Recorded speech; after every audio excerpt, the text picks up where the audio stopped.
Welcome to Blue Collar Mystics, the under-the-hood approach to the depths of human consciousness. So many mysteries, so little time, so many big words. That's why we aim to take the mystical and make it practical, usable in your everyday life. And you know, we want to hear from you. We want to hear your story. What happened when you started asking yourself the real questions? Like, who am I? What is this? Is it a hologram? Is this some kind of weird cosmic joke? Hey, these are the questions that we are trying to get to the bottom of as we explore the final rabbit hole together here as Blue Collar Mystics.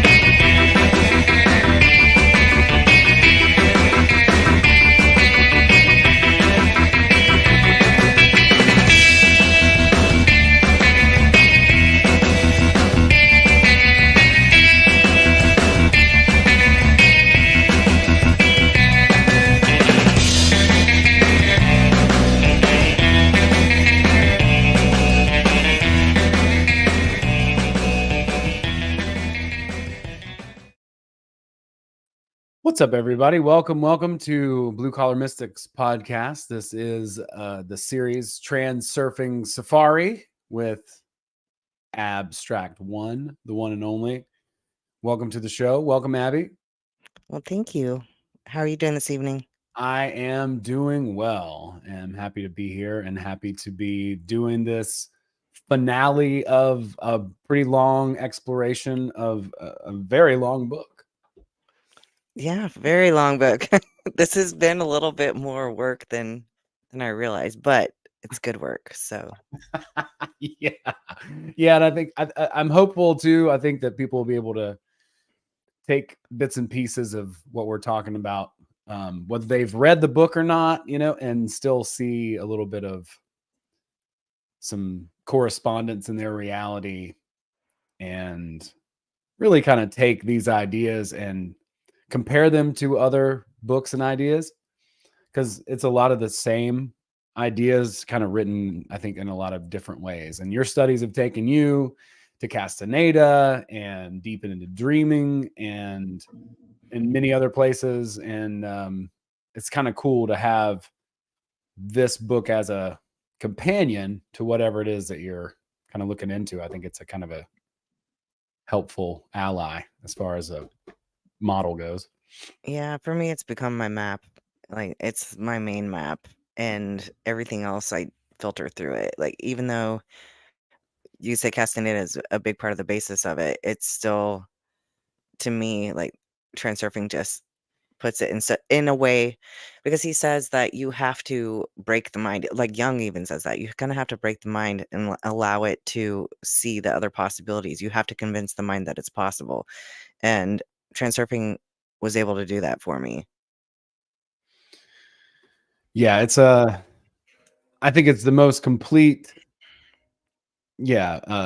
framework for this type of work. People will talk about manifestation, and I think there's a lot of like that's actually starting to hit more like critical mass. You saw that video that I sent you of that lady who was like, it's hard being an alien, Yeah. being a human. My friend sent me that, and I swear to God, I was like, this is hilarious. I was like, I can't tell if this is for real or if it's not. I don't know, but I was just howling. Like, I was in public, like at a coffee shop, and just like dying laughing in tears watching that. It's like, so Like, does she mean it, or is she mocking people who... I can't tell.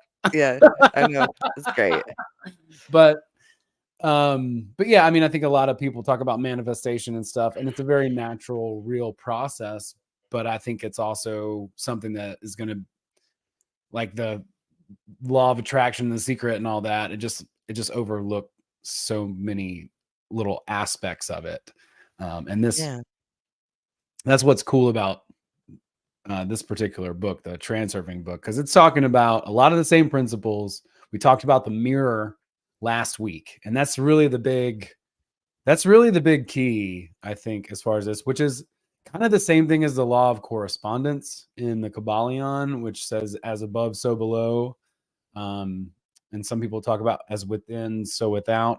A lot of people talk about Neville Goddard and stuff, but just the idea that what you think about the world is going to be confirmed to you by the world, through the lens that you've created in NLP terms. It's, it's your frame, how you see the world. And ultimately, we're at the cause of that here as the image. And so often we try to push on the reflection and create something with inner intention by pushing things out here, when in reality the real power is that connection, getting the mind out of the way, like you're talking about.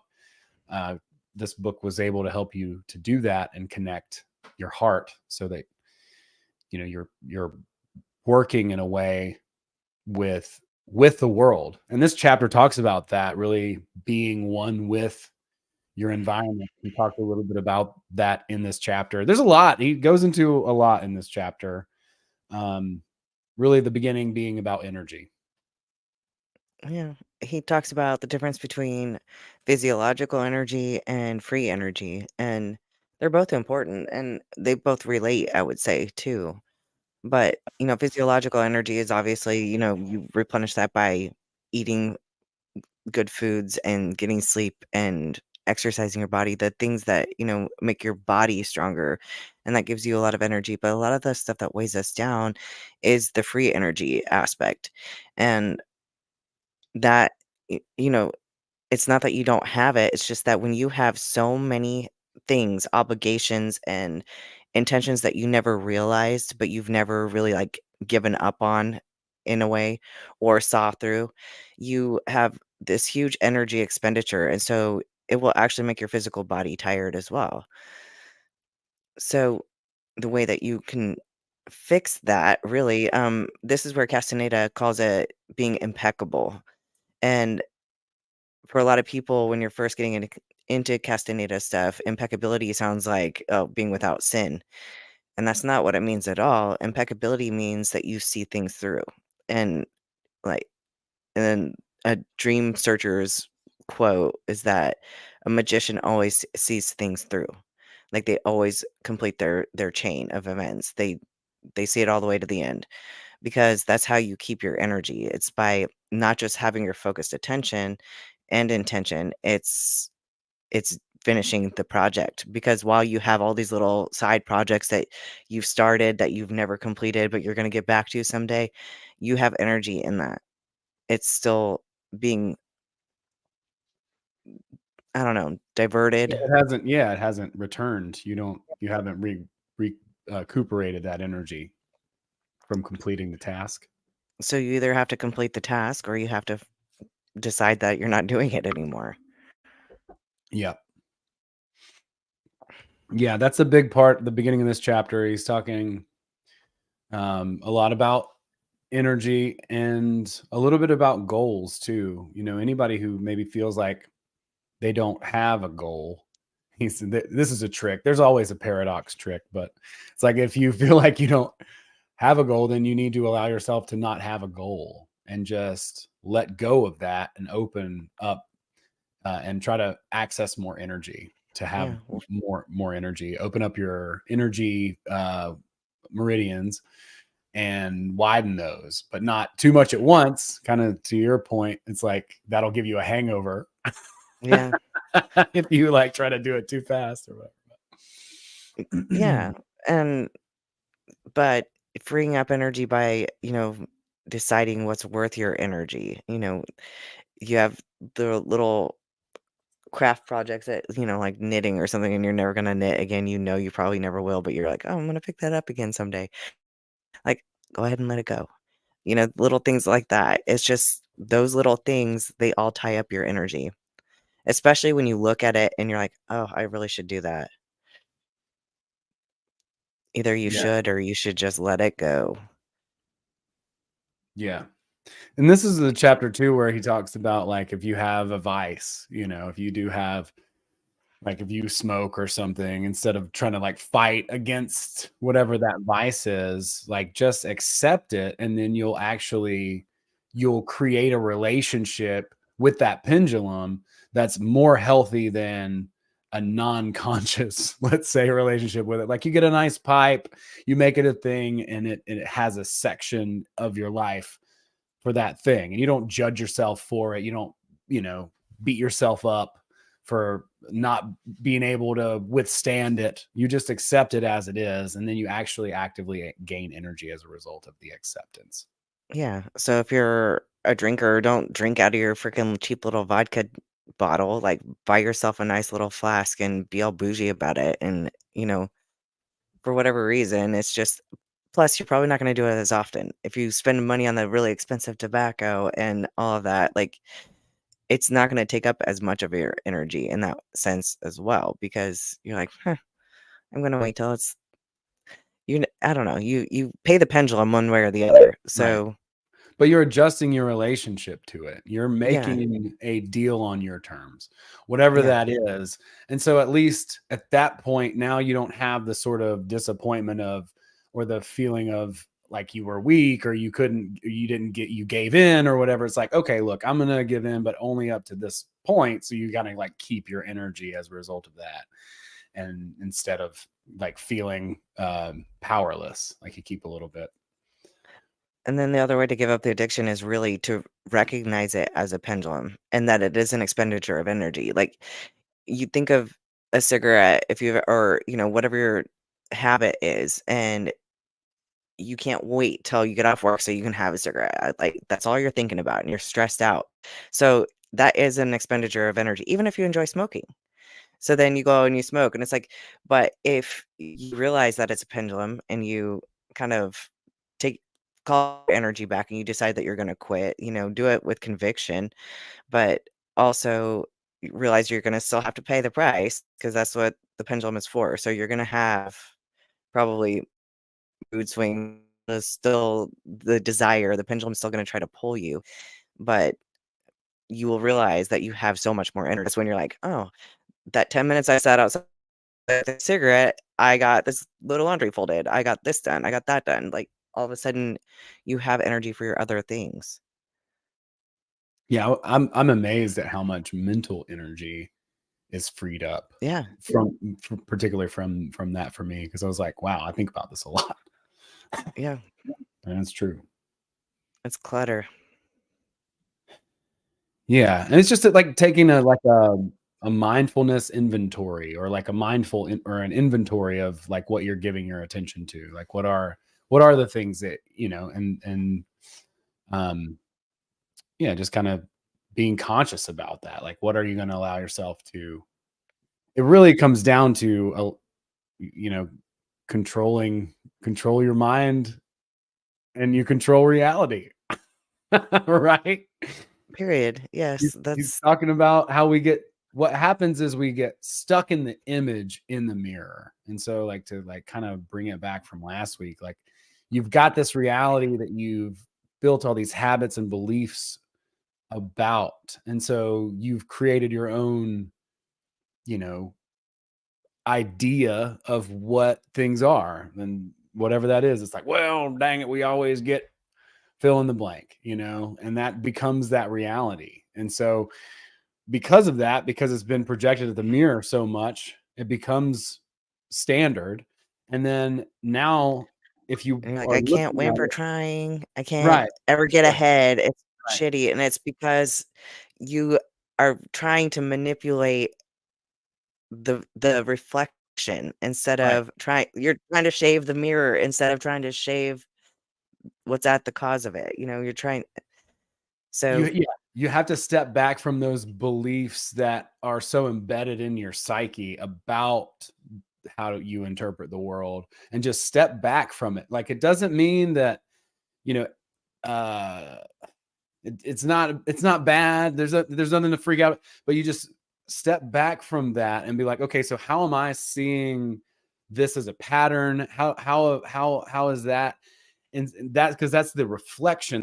That's not the image. That's what you've generated in your head about how the story of your life, your story, whatever that is. But you Your can change it. programming, your parenting, your culture, it's all Whatever. of those things have made you think that reality is one way. And Yes. so that's what you're trying to change is the reflection of your thoughts. And you can't do that by projecting the same image into the mirror every single time. And so really, really concept reality is mirror, and it really does help you to reframe your thinking and to change your life.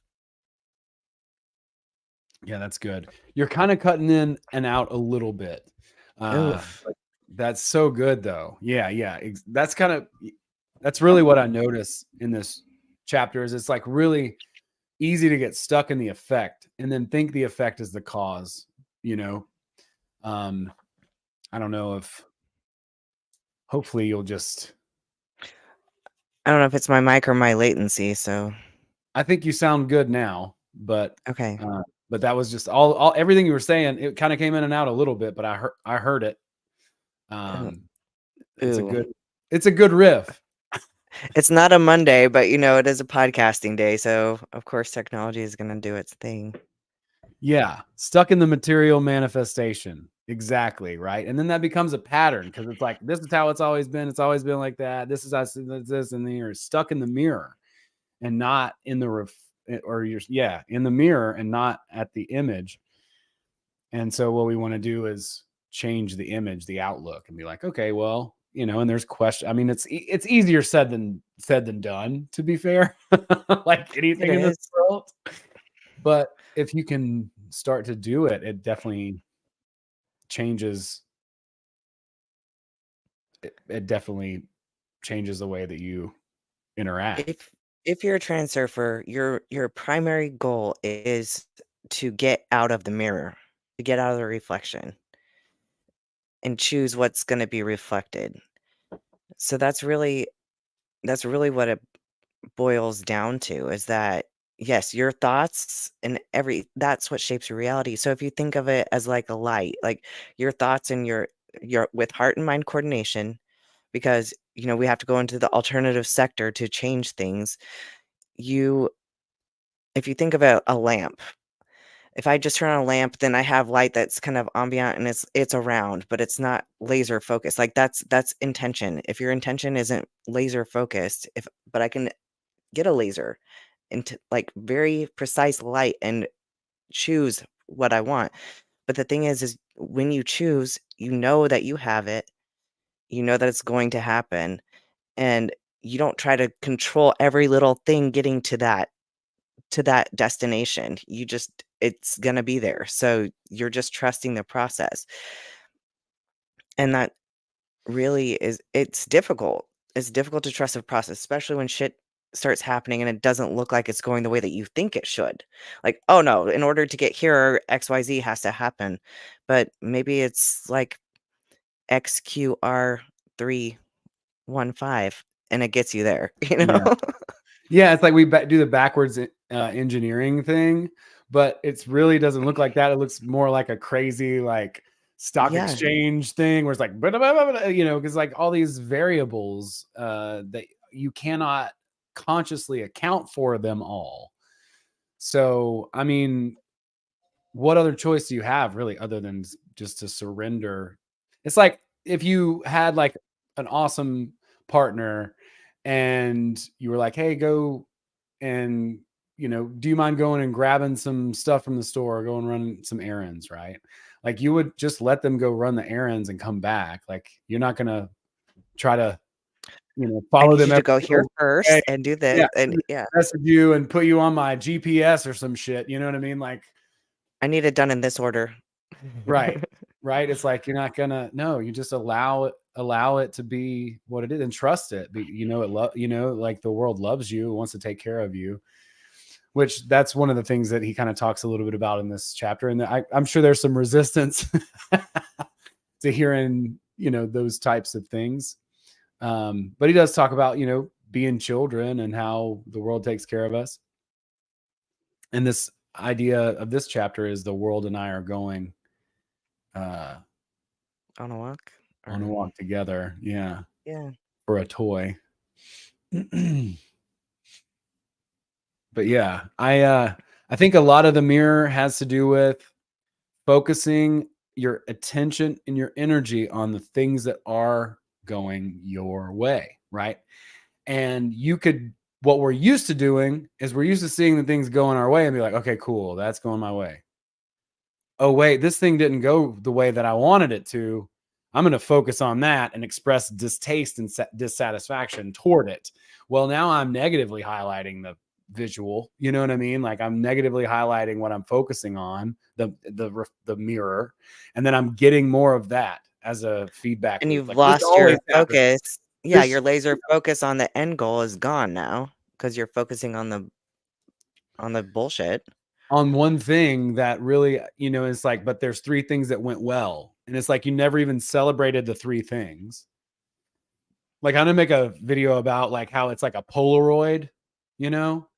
It's like a Polaroid is developing. It's like you put it out there, but you got to like wait for it to develop, but you want to highlight and focus on the things that are positive, that are leading, that are giving you feedback toward your goal, whatever those things are. And then like a watch pot never boils, he's like, don't really look at the mirror too much, but when you do look, just focus on the good things, and then you'll continue now you'll start to build that pattern. So now that's how you work on the image about the beliefs that you have about the world, that your world is taking care of you, that everything is okay, that whatever is happening, you see the positive evidence in your reality that your wish is being fulfilled. It's happening for you. So the more that happens, the easier it is to believe, and then it becomes its feedback loop, and now you've adjusted the image and the mirror reflects it.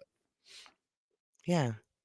So instead of thinking of the things that you don't want, you need to think of the things that you do want. And the things that you don't have, you need to think of the things that you do have. And that will help the feedback as well. That helps you get out of the image, because if you're focusing on those things, reality is going to reflect the things that you don't want. Yep. That's why people who have bad luck, they really do. They believe it, and they are literally generating it for themselves because their mind and heart agree that they have bad luck. And even, I mean, people who believe they have good luck, they actually they can scientifically see evidence that they're proving their own luck to themselves in more than one area. Even if someone believes that they're lucky only in one area or unlucky only in one area, it still bleeds over.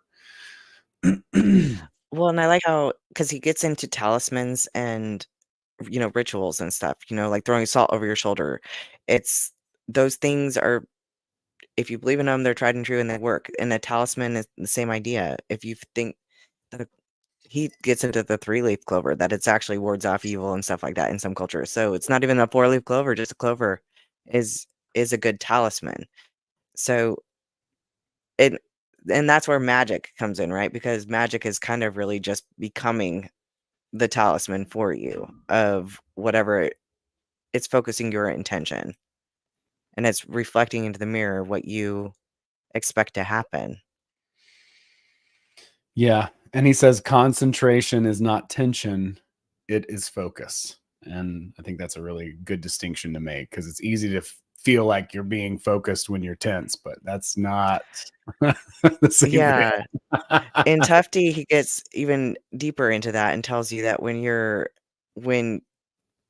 focusing your intention, that you never feel it here. If you feel it in your forehead, then you're totally using your inner intention, and when you're feeling it from a place of outer intention, and it's an actual focusing in on what you want and zeroing in your intention, it's usually felt in your back. Interesting. Yeah. So if you're feeling it up here, then you're trying too hard, and that's kind of the whole invites the balancing forces of nature to come in, and it's success potential. You're trying too hard. So the key is to try without trying. And that's also, there's a show on Amazon Prime called Undone, and it's great. It's so transurfing. And that's one of the key things, that the girl's dad is a quantum physicist, and he's telling her, try without trying. And then she's able to like focus her intention instead of trying too hard and pulling it away from her. Because she's actually trying to manipulate, like, moving her keys from one area to another, with telekinesis or whatever you want to call it. But he does get into that in this chapter a little bit. Yeah, he does.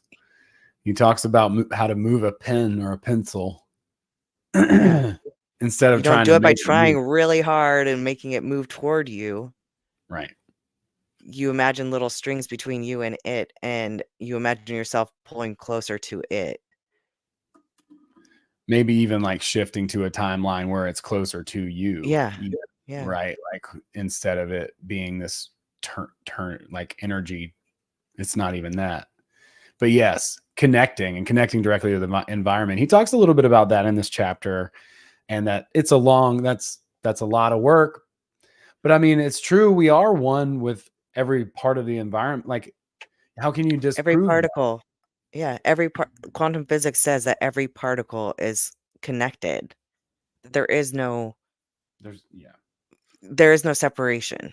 So you're connected to everything already. You just have to realize that. You have to accept that and allow it to be, and you can pull it towards you with coordination of heart and mind, because you can't just do it with your head.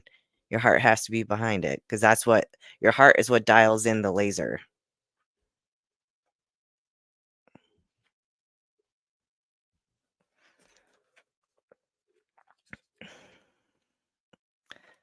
So yeah, he goes back into, the techniques for intention and creating your reality. And he talks about slides and playing your slides. And talks about turning the key so that way you are messing with your energy meridians and activating them. And, noticing the nuance and the changes when you actually play your slide. And then he talks about the frame, which is taking your slide and just taking one, like, if you think of your slide as a film roll that you're going to put on, that the ending film roll that you're trying to achieve, and you just take that whole film roll and just take one frame from it, because it's a motion picture, right? It's moving, but it's a series of still events, separate moments. So if you just take a frame from that and you focus on it as well, that is really powerful. And you can slide that in when you're walking, and do the energy meridian visualization, and focus on your slide or every once in a while, focus on your slide while you're doing an exercise or something like that. Just kind of get that. Yeah, I like what he said about exercise even.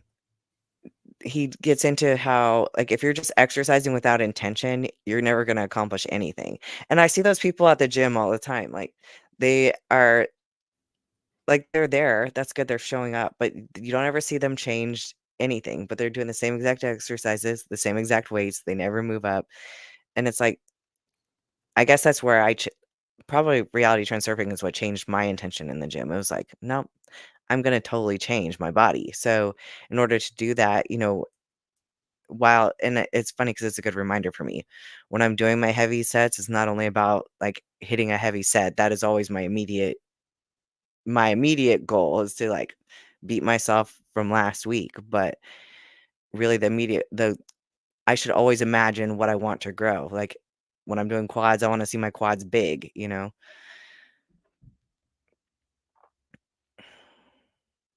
And for guys, biceps, because that's all they ever seem to wanna work. No, it's the worst. Leg No. day. No. We're just sitting there like doing these and be like, I hope this makes my penis bigger. You're gonna think it is. There we go. That's all that matters. That's right. That's the intention. But yeah, he says too, he gives us a lot of techniques in this book. There's a lot to work from. and it's not really even necessarily supposed to be a technical book. He says that you got to just use what works for you and find what works for you, and whatever works for you is going to be the most becoming. But he talks about a lot of the different techniques and stuff, and we've talked about most of those. We can maybe talk about a couple more, or mention a couple more. He when he's talking about the frame technique where you just take 1 second of your slide, he talks about doing an energy explosion, which I don't remember this from before. So I was like, whoa, okay. But you imagine just 1 frame from your slide, and as you're imagining it, like, you imagine this sphere of energy coming out from you and expanding around you and going out as far as you can imagine, and then it just explodes. So you just put it out to the whole universe that that's what's gonna happen, and that's a really cool way to do it. I'm gonna practice that a little bit. Me too. And I'm going to just notice like all the goo just going every which way of It's sticky as manifestation. fuck. Plasma. It's like plasma. Yeah. It's like Yeah. going through the trees and all through, because we're all connected to that. I think that's a really powerful thing that he talks about. And he's kind of talking about, hey, like this takes a while. But I think, it's important to understand that we are part of the environment. We're all one with it. We talked about it before. Like your dream is the dream of the creator. There's nothing wrong with whatever it is that you see when you close your eyes. You've got to be able to allow yourself to have, like, that's one of the biggest, to me, that's the biggest sticking point to this. Yeah. And it has been for me, right? Like, I'm just like, I've got to figure out how to open up and allow myself that leverage from the image perspective, and allow the reflection to be what Yeah. I want. That's really kind of where that's where people get stuck, allowing themselves to have. You Mhm. know, but that's where that is the question of heart and mind is to believe that it not only is possible, but you can be that. If I sit there and think about being a superstar and all that, I think that's for me. I will never reach the levels of fame that I want to reach because I know on some level that it's outside of my reality. It's not something that I can bring to myself. And he said a lot of times people who sing, like they sing or something, they want to be a singer, like, not because they don't believe enough or don't want it enough. Is that they know that they don't sing well. So they cannot coordinate their heart and mind. And that's where your goal is important. Your, not somebody else's goal. Yeah, he talks about how you can't be successful from some sort of formula, right? Like that there's no formula for it. You have to forge your own path. And I find that to be 100,000% true. It's like the things that I've done in my life that were like in the box sort of things, they just kind of fizzle. Best case, that's a parody. The things that have been the most empowering and fun and exciting and successful, frankly, have been hatched out of just imagination. Have, doesn't mean that you don't learn techniques and platforms and skills and softwares and those types of things, but it just, you are doing things not in the same conventional way that has been done time and time again. And that's what makes it different and unique and gives it soul, frankly, right? Like, Yeah, yeah. because knowledge is, you know, people who have a ton of knowledge, yeah, they might have gotten it from reading books or whatever. It's just experiential, and it's that you can have it as well. It's a matter of choosing yourself, choosing to be, yeah, make yourself. They're not a chosen one, is what I'm trying to say. They're a chosen one because they chose themselves. And you can be a chosen one as well. So if it's available to you, you don't have to read every single book. You don't have to be the authority on any little thing. You get to choose what you are the authority that you have.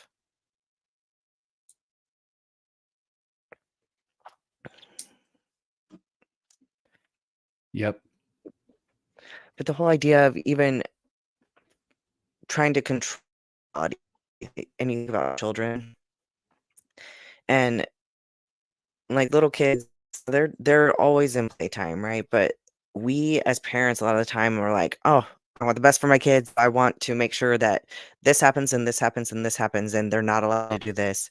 And I think it's so funny because like pastors' kids, like the only one who could ever reach me was the son of a preacher man. Like they have a reputation, right? Like pastors' kids are always the worst, but how Mhm. much of their environment and their thoughts and their speech is so controlled so that they fit the perfect image, right?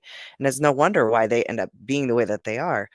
So, but he said here, that if you really want your kids to be good and you want them to, I don't know, to behave when they're supposed to behave and all that, like allow them to be kids, like allow silliness. He said, when you're sitting at the table, like mess with them and spread some jam on their hand. Like, just it's okay. And if there's a mud puddle, be like, you better get in that, you know? Like, let them do those things.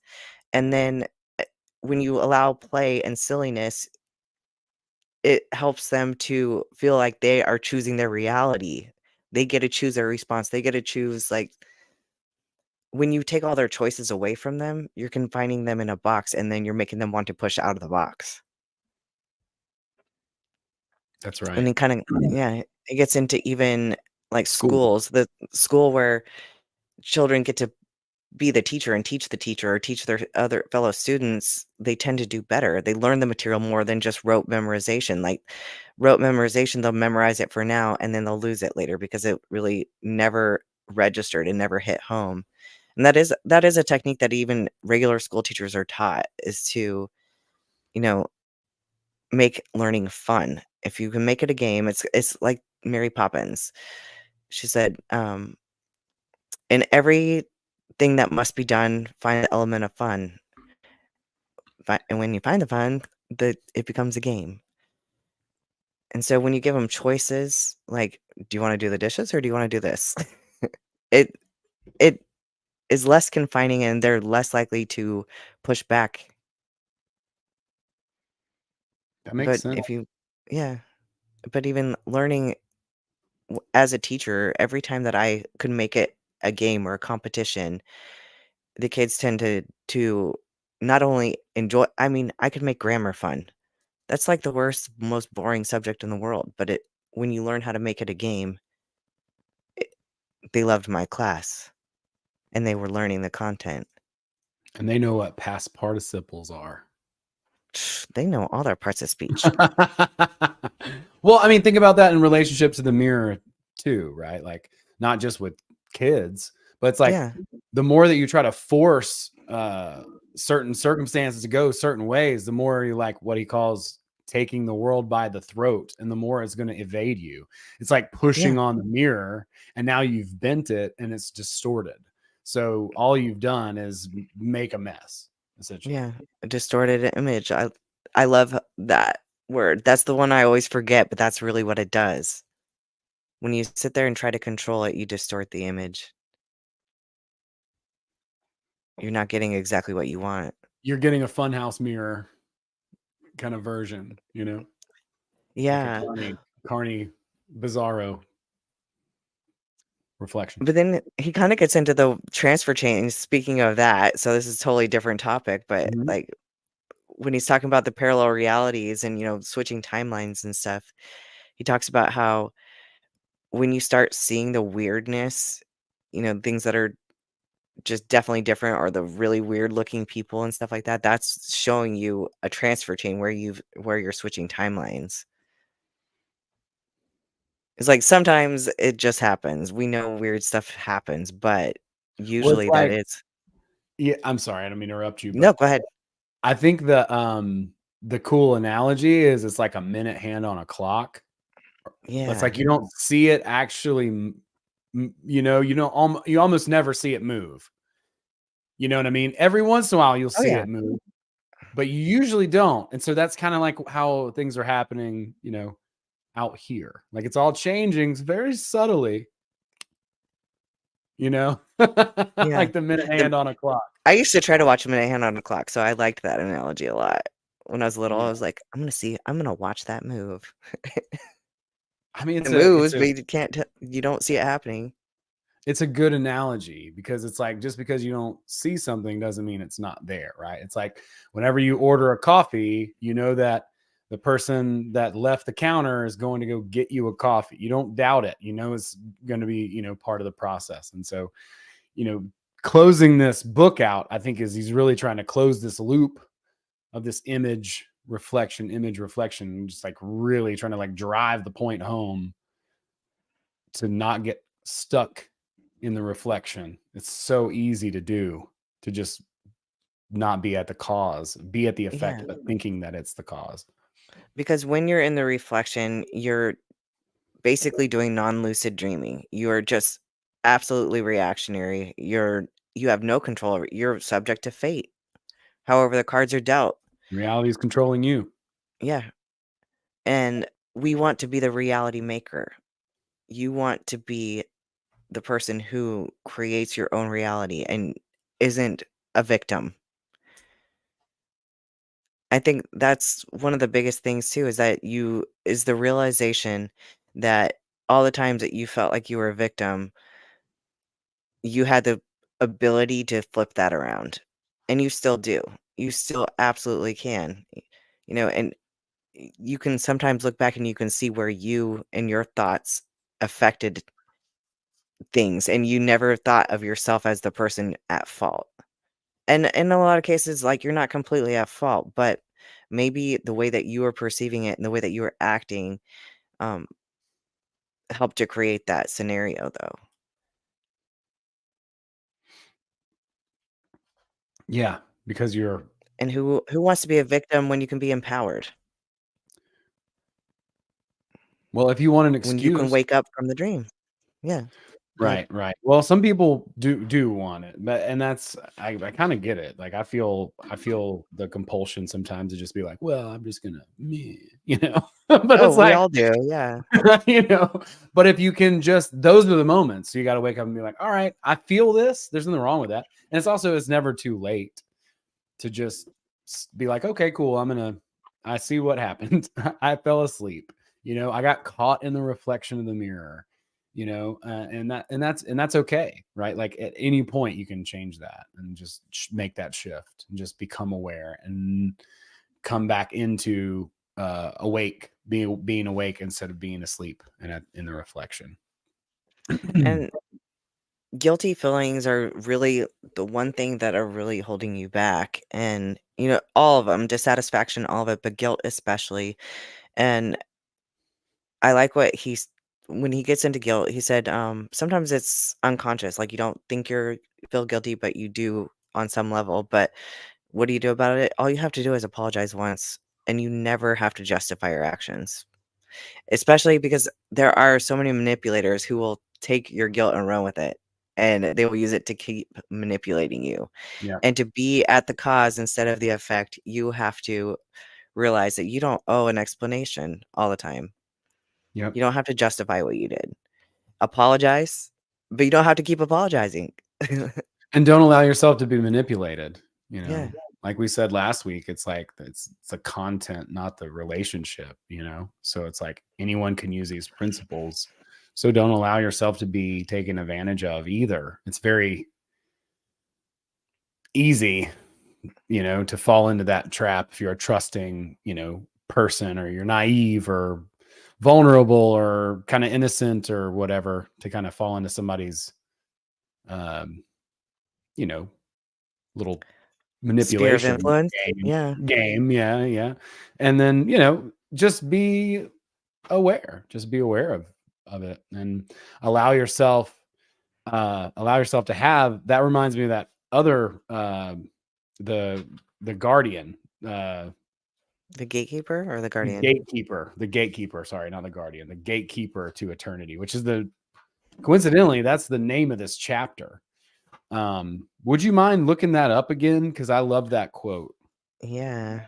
It's really good, talking about allowing yourself to have and going for the thing that you really want. That's really going to be pushing through your own resistance, maybe is kind of the gatekeeper to all those things, all those possibilities. They're all right there for us. We need to be able to just take pretty much like an action toward it and not hesitate. But before we get into that, let's really quick talk about how the amalgam alone, just my world takes care of me and everything works out as it should. If Even if you don't want to do any of the other stuff, if you don't want to do slides, if you don't want to turn the key, if you don't want to do like the frame technique or any of it, um, the outward explosion, you don't have to do any of those things. If you just literally adopt the philosophy that everything that happens is working out for my greater good. And that is alone, because the world is a mirror and you will see it, like that is enough. He said that's all you have to do. But all the other stuff is, I mean, why not? Why not push for it? Keep doing it. It's awesome. But just adopting the amalgam that your world takes care of you and that everything is working out exactly as it should. So that means like when you have an intention and the shit happens, we don't focus on the shit. We know that it's working out exactly as it should, because it's going to get you there. You don't understand how, but that's not for you to understand. It's for you to just look at it, see it, and be like, nope, it's still working out right. Like it's still going to happen. So I just wanted to say that first, because I feel like that is so important. Just that's how you change the reflection. Yeah, highlighting the evidence that things are working out to your benefit. Like a Polaroid picture, it's going to take a while to develop. You got to keep your arms up in the mirror, as he says, in order, and wait. It doesn't immediately reflect. That's one of the mirror principles, is that there is a delay in the reflection of the mirror. Yeah. So, yeah, it's a Okay. coordinated, conscious, intention. And then, that last little part, the gatekeeper to eternity, is just taking action when you see opportunity. Yeah. It's a The really, the alternatives space contains everything, and everything that you wish for with your heart and mind is yours. You should be aware, however, that a gatekeeper stands at the threshold to eternity, an absolute law that guards access to everything to be found there. This implacable guard only permits access to those who have the boldness to assert their right as maker. Your verdict is your entrance pass. I am capable and worthy because I have decided it is so. I do not want or hope, I intend. Claim your right, and the gatekeeper will open the gates of eternity before you. yeah, you got to allow yourself to have. No one is going to give you the right. You have to take it. Yeah. It's like when Castaneda, maybe, I don't know, is talking about ruthlessness.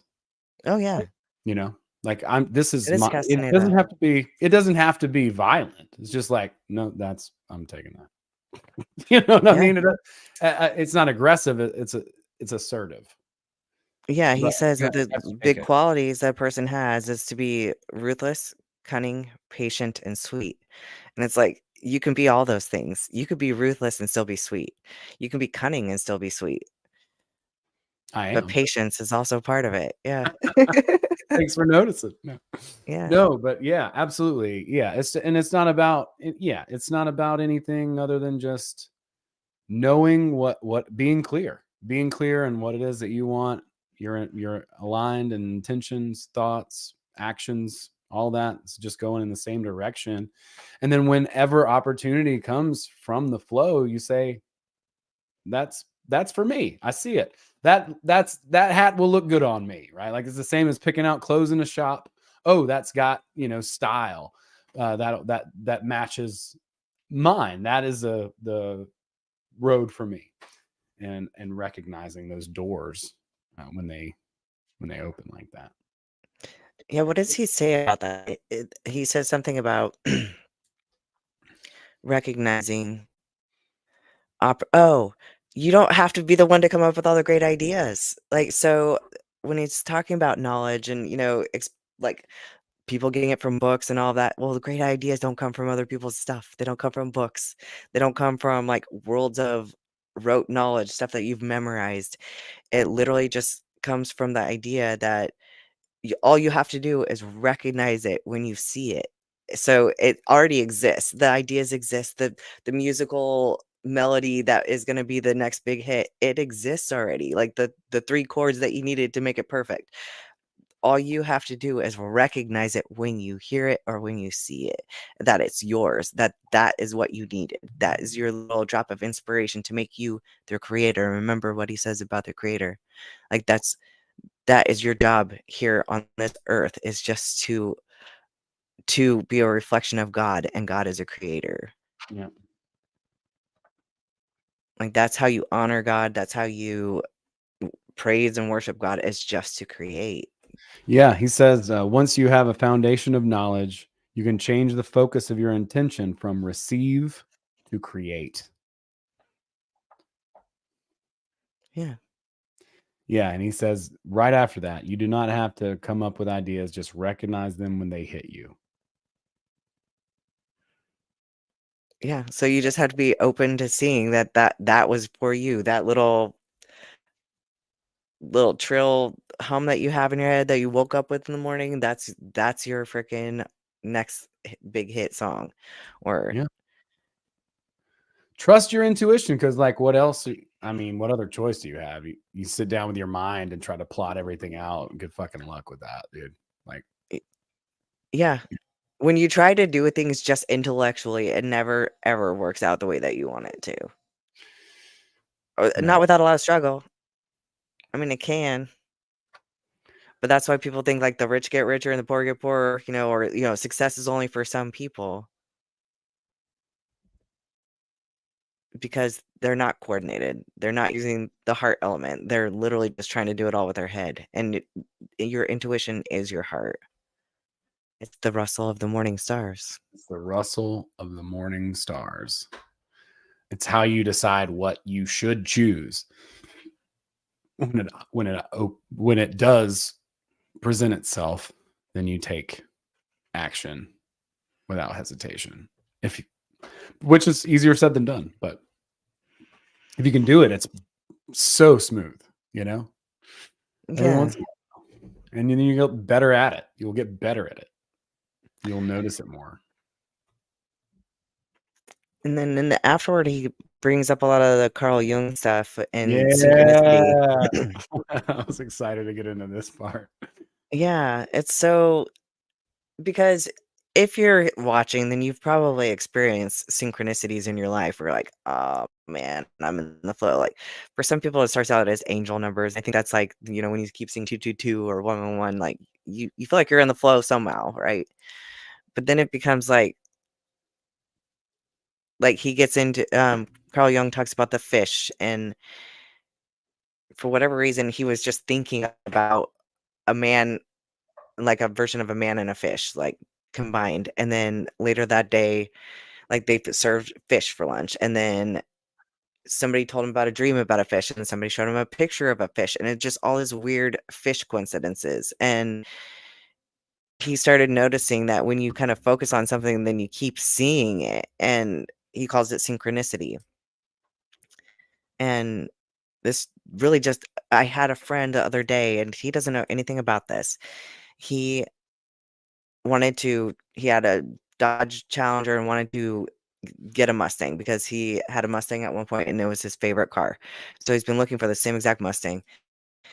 Finally leading up to that, like for a couple days before that, and he'd stop at a stop sign or stoplight. There was a Mustang stopped right next to him. And he was like, what is the odds of this, right? So then he finally finds his car and he bought it last weekend. But it's like he said 3 days leading up to it. So he didn't know that it's synchronicity. He doesn't know that it's an actual phenomenon that happens, but he was in the flow. Like he had unintentionally used intention to get his goal, and the universe is like, yep, here you go. Here's your signs. It's happening.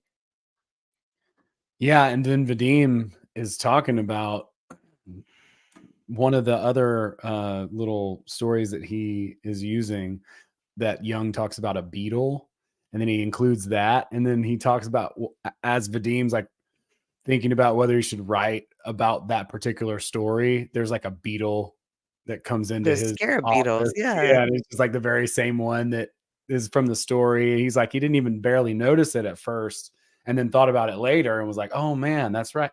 Sometimes the obvious is sort of unseen. He says that he didn't like miss it. Well, he kind of did miss it, but it didn't surprise him. Um, it was like a confirmation, I guess. Yeah. That's kind of how I see synchronicities. It's more like I'm in that flow and the universe is showing me that it's happening. Yeah. But he says as you work on your energy, because of the delay factor in changing the reflection, um, I totally forgot what I was going to say.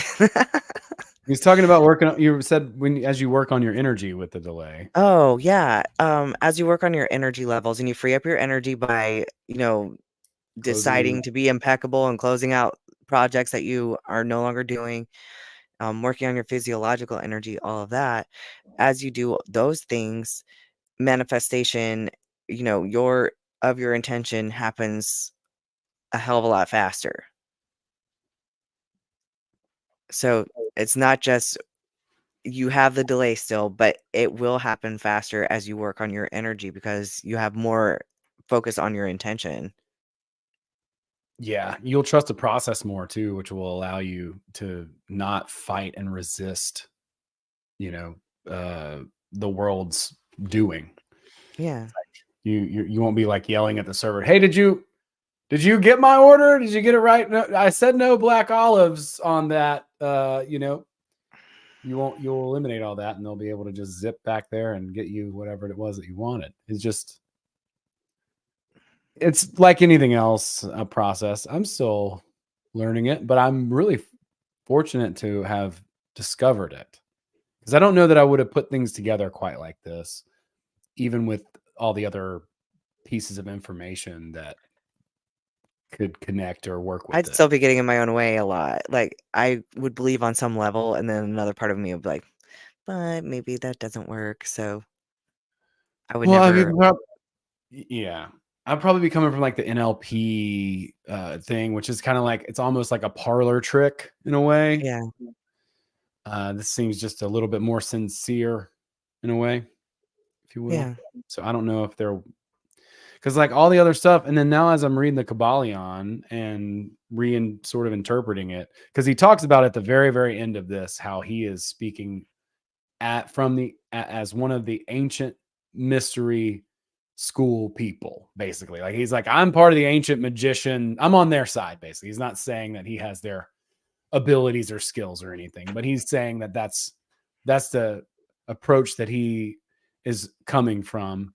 Ancient magic, which would be the same as this what they were talking about that came out of ancient Egypt with Thoth, Hermes Trismegistus, and the Emerald Tablet, all that stuff. And everything that he's talking about in Transurfing is in that book. It's in there. It's just, it's not, it's just not like described in the same way, but all those principles are in there. And so it's pretty cool the way that he like spells it out. I wouldn't have gotten it. I wouldn't have seen that stuff in there. See, and my filter went straight to Castaneda when he was talking about the magicians and stuff because I know that's where he got a lot of it too. And because I can read this book and I can hear Don Juan in my head talking to me. So, That's you cool. got a scarab floating around? There is a lightning bug in here. Oh, nice. Yeah. Wow, firefly. Yeah. It's pretty cool. That's a sign. Yep. What a good final episode. You turn into a firefly. You're not a snail anymore, Bootsy. I, I'm working on it. I'm working on it. I mean, it's tough, because life is, things don't go the way that you expect. Let's just say that. So it seems like maybe your life is in upheaval or turmoil or God knows what, no matter where you are, who you are, there's going to be all kinds of unforeseen circumstances and things that just pop up out of nowhere that you would have never, nothing is certain, really. It's all changing. So just being able to rest and relax and be comfortable in that uncertainty, that's, I think, such an amazing place to try to remember to be able to come from if you can do it. And it's Yeah. just a practice that you get better at over time where it's like, okay.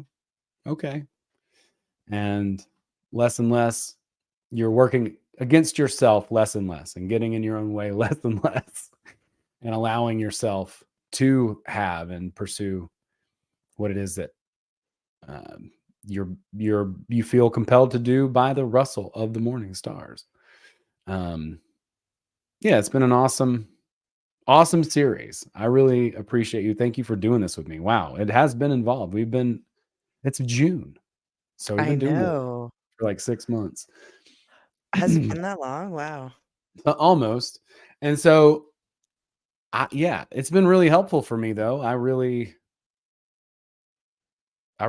have gotten a lot out of it again. And I've read these chapters even again multiple times. I'm probably going to read these last two several Me more times.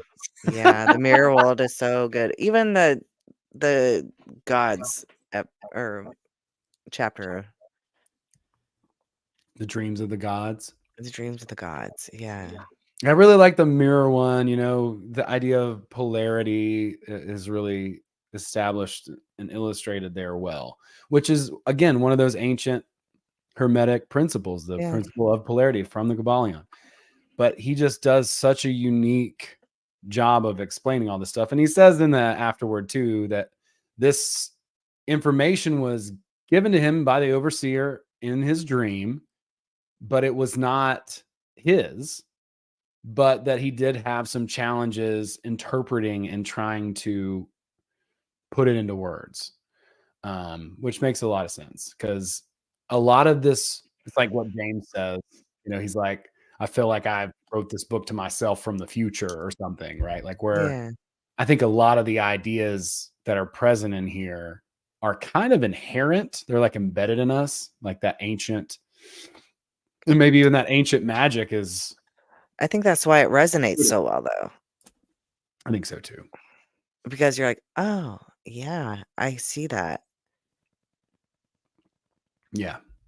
Because then once you see it, it becomes it becomes confirmed, right? Like you're like, oh, I kind of like had a hunch about this, but now I can confirm it. And so, like at that point, that means that you can actually use that to your advantage, which is pretty huge. You can count on the process at that point. You can be like, it works. It's funny too because when he gets into the overseer, he talks about how he had met him in his dream, and he that's the beginning of the book.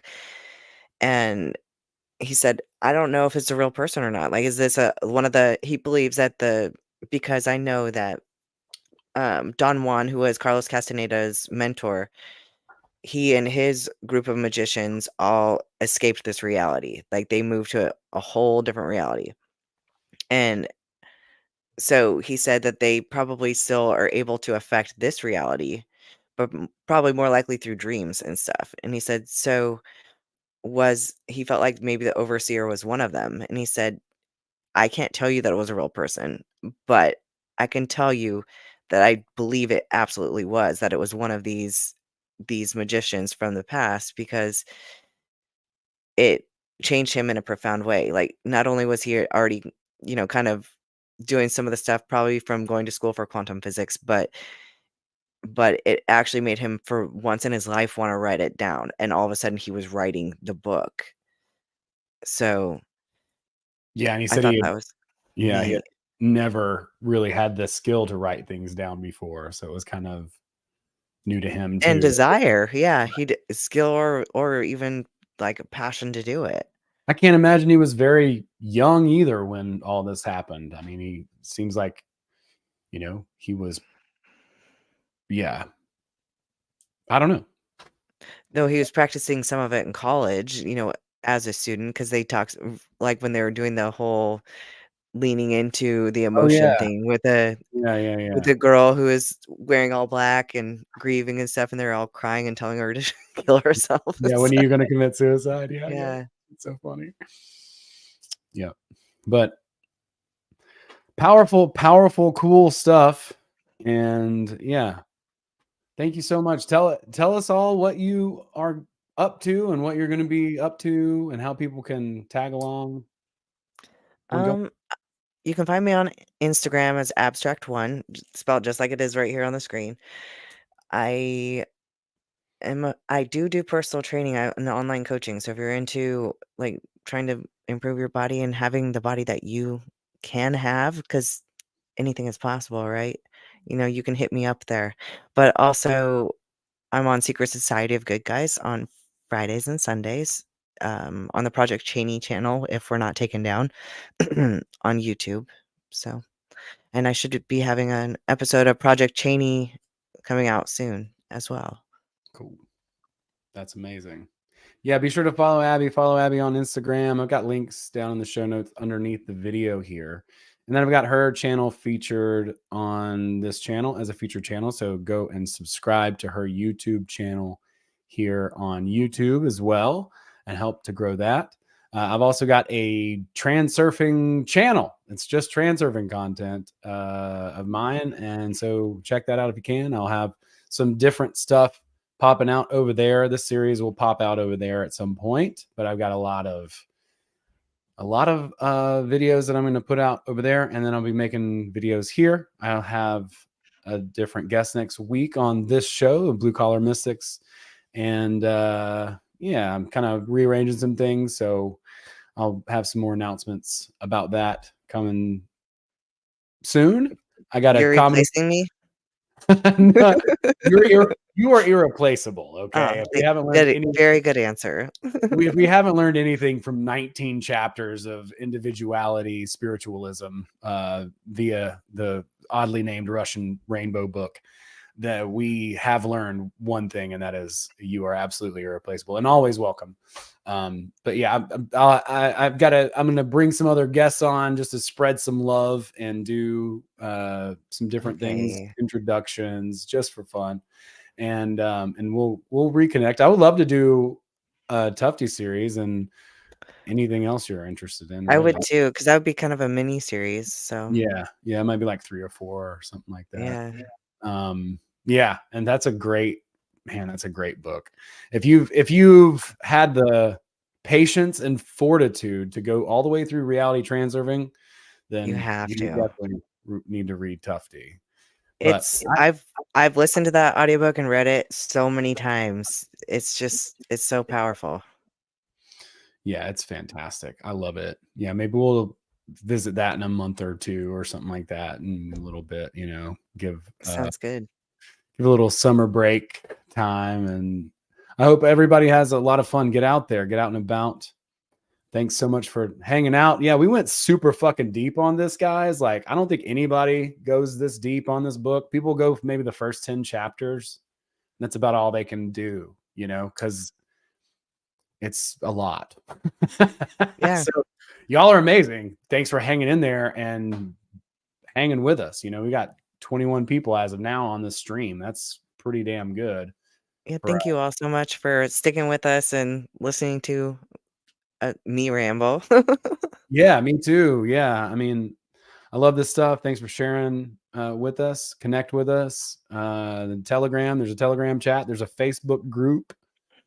Hop in, come say hey, shoot me a message, whatever. And yeah, have an awesome week, everybody. Thanks so much for being a part of it. And yeah. And I just want to say thank you, Vadim Zealand, for changing my life for the better. Absolutely. You are an awesome man.